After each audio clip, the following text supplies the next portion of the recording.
Hello friends, welcome back to my YouTube channel MS classes. दोस्तों, जैसे कि पिछले वीडियो में हमने आपको इम्परेटिव सेंटेंस से रिलेटेड और उसके रिपोर्टेड स्पीच की शुरुआत लेट से होने पर कुछ नियम बताए थे। आज उन्हीं नियम को हम लेकर दोबारा आए हैं। जो बचे हुए 2 नियम थे उन्हीं के बारे में हम चर्चा करेंगे, तो वीडियो में अंत तक बने रहें। दोस्तों, इम्परेटिव सेंटेंस में तीसरा टॉपिक आपका था तीसरा, उसमें चार प्रकार के होते हैं लेट से वाक्य की शुरुआत ना।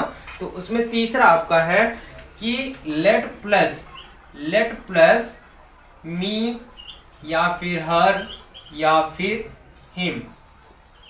लेट प्लस मी, हर या फिर हिम। तो दोस्तों, हमने ये क्या बताया था, ये क्या प्रकट करता है? रिक्वेस्ट प्रकट करता है। क्या प्रकट करता है? रिक्वेस्ट यानी निवेदन। साथ ही साथ ये दोस्तों विश भी प्रकट करता है। विश का मतलब कामना। ये विश भी प्रकट करता है और रिक्वेस्ट भी प्रकट करता है। तो दोनों में ये ध्यान देना होता है कि जो भी प्रकट करे उसी का हम प्रयोग कर देते हैं, चाहे रिक्वेस्ट प्रकट करे या फिर विश में। तो दोस्तों, जब आपका रिपोर्टेड स्पीच, एक बार फिर से देखिएगा, जब रिपोर्टेड स्पीच की शुरुआत लेट प्लस मी या हर या फिर हिम, तीनों में से कोई भी एक हो, उसके साथ हुआ हो, तो वाक्य में रिक्वेस्ट यानी विश होता है। और डायरेक्ट से इनडायरेक्ट में बदलने की इसका पहला नियम होता है कि रिपोर्टिंग वर्ब यानी सैड को चेंज कर देंगे रिक्वेस्टेड में या फिर विश्ड में। रिक्वेस्टेड या फिर विश्ड में। अगर दोस्तों आप कभी कंफ्यूजन में हो कि यहाँ पर रिक्वेस्ट है कि विश्ड है, तो आपको दोस्तों बता दें, अधिकतर आप विश्ड का ही प्रयोग करें। ठीक दोस्तों, अगर आपको कंफ्यूजन हो या तो रिक्वेस्ट में या विश्ड में, तो आप हमेशा विश्ड का ही प्रयोग करें, क्योंकि जब आप इच्छा प्रकट करते हो, निवेदन करते हो, तो वह आपकी इच्छा के अंतर्गत आती है। दोस्तों, दूसरा टॉपिक ये होता है कि इन्वर्टेड कामा को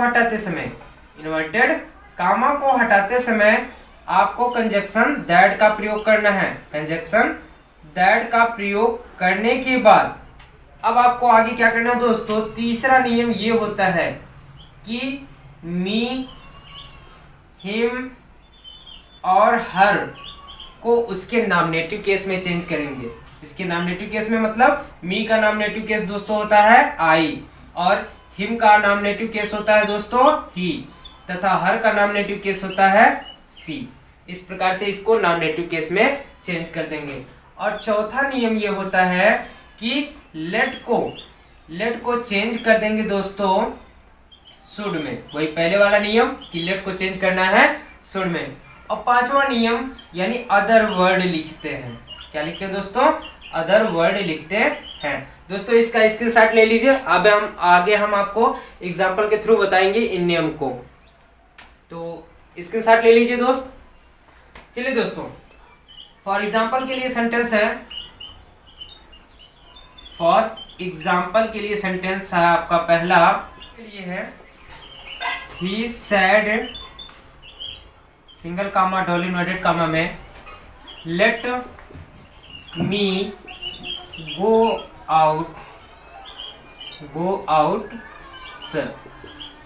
ध्यान दीजिएगा दोस्तों, यहाँ पर अगर कामा लग के कोई आपका नाउन लिखा जाएगा तो वह ओकेटिव केस के अंतर्गत आता है। और आपका ओकेटिव केस को नरेशन में चेंज करते समय इसके कुछ भिन्न नियम होते हैं। तो सबसे पहले अगर हम देखें तो आप टॉपिक में जो पढ़ रहे हैं लेट प्लस मी प्लस हर या हिम, जिससे आपका बोध होता है रिक्वेस्ट या फिर विश का भाव प्रकट होता है। तो वहां वाक्य में हम देखें, अगर लेट प्लस मी है तो लेट प्लस मी होने पर रिक्वेस्ट या फिर विश कर रहा है ये। और अगर आप टीचर से कोई बात कह रहे हैं, यानी यहाँ जाने के लिए कह रहा है, अगर आपको हिंदी में ट्रांसलेट करें तो कह रहे हैं ही सेड, उसने कहा कि let me go out sir, मुझे जाने दीजिए सर। तो यहाँ पर ये निवेदन ही कर रहा है दोस्तों एक प्रकार से, और या फिर वह अपनी इच्छा भी प्रकट कर रहा है, यानी विश भी कर रहा है। तो आप डायरेक्ट से इनडायरेक्ट में बदलते समय सबसे पहले सैड को आप चेंज करेंगे किसमें? रिक्वेस्ट या फिर विश्ड में। और हमने एक चीज और बताया था कि जिसका सेंस ना समझ में आए, वह रिक्वेस्ट है या फिर विश्ड है, आप वहां पर किसका प्रयोग कीजिए? सिर्फ विश्ड का प्रयोग कीजिए। तो यहाँ तो कंफर्म हुआ कि ये सर से निवेदन कर रहा है, इसलिए हम रिक्वेस्ट का प्रयोग करेंगे।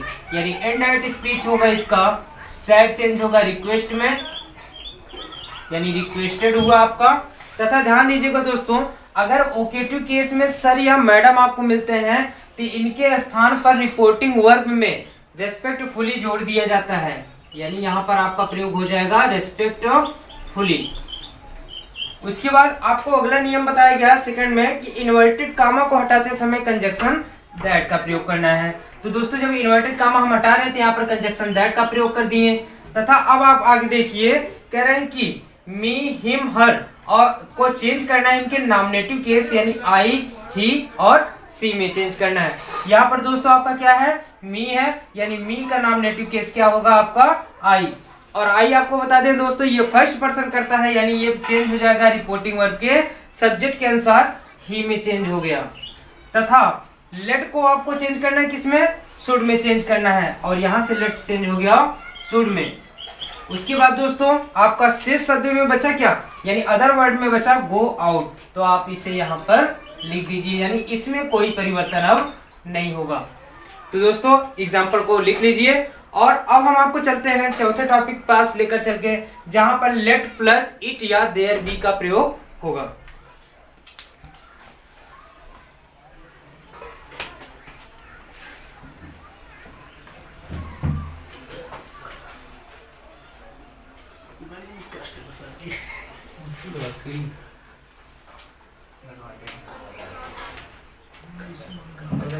चौथा नियम दोस्तों, लेट प्लस इट या देयर प्लस बी, ये हमेशा दोस्तों सजेशन देता है।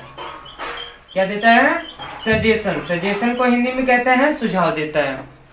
अगर आपका लेट प्लस इट या देयर बी हो तो डायरेक्ट से इनडायरेक्ट में बदलते समय पहला नियम, रिपोर्टिंग वर्ब सैड को, रिपोर्टिंग वर्ब सैड को चेंज करना है सजेस्टेड में, सजेस्टेड में चेंज करने के बाद दूसरा नियम, इन्वर्टेड कामा को हटाते समय, इन्वर्टेड कामा को हटाते समय कंजक्शन दैट का प्रयोग करना है।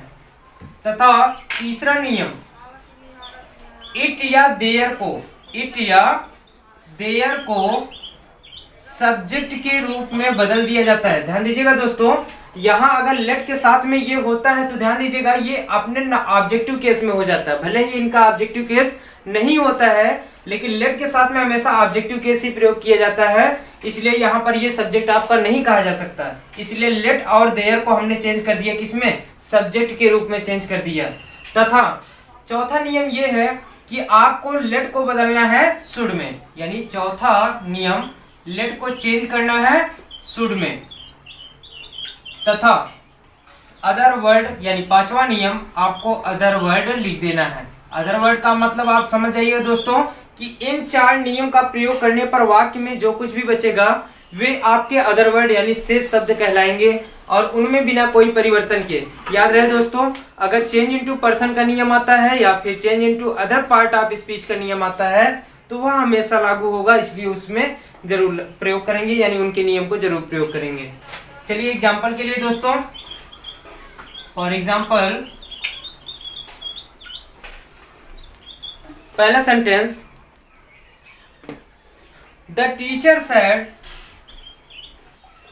The teacher said, single comma double inverted comma में, let it be A triangle, let it be A triangle.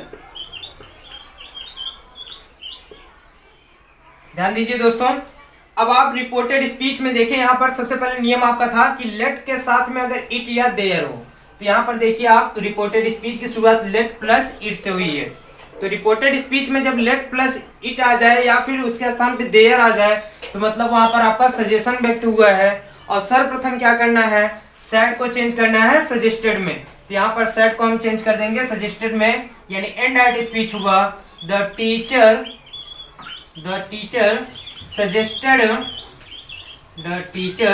Suggested, तथा इन्वर्टेड कामा को हटाते समय कंजक्शन दैट का प्रयोग करना है, तो यहाँ पर कंजक्शन दैट का प्रयोग करेंगे। अब आगे आपको इट या देयर को बनाना है सब्जेक्ट के रूप में, यानी यहाँ पर आपका इट है, इट को रख दीजिए दैट के बाद, तथा लेट को चेंज करना है दोस्तों शुड में, तो शुड हमेशा सहायक क्रिया के रूप में प्रयोग होगा, तो वह आपका सब्जेक्ट के बाद ही रहेगा, तो यहाँ पर इट शुड, तथा उसके बाद बी ए ट्रायंगल, बी ए ट्रायंगल।